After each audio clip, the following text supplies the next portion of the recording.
ഞാൻ ഇന്നിവിടെ അവതരിപ്പിക്കാൻ പോകുന്നത് ആശയഗംഭീരനായ കുമാരൻ ആശാന്റെ വീണപ്പൂവ് എന്ന കവിതയിലെ ഏതാനും വരികൾ. പുഷ്പമേ അധിക തുംഗപദത്തിലത്ര ശോഭിച്ചിരുന്നിരു രാജ്ഞിഗണത്തിലെ നീ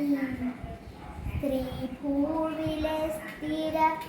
അസംശയമിന്നു നിന്റെ ആകൂതിന്നു പുനരങ്ങു കിടപ്പിതോർത്താൽ ലാളിച്ചു പെറ്റ ലതയമ്പോടു ശൈശവത്തിൽ പാലിച്ചു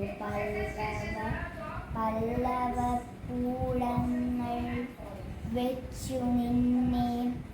ആലോലവായു ചെറുതൊട്ടിലുമാട്ടി താരാതാലാപമാർന്നി മലരെ മർമരൻ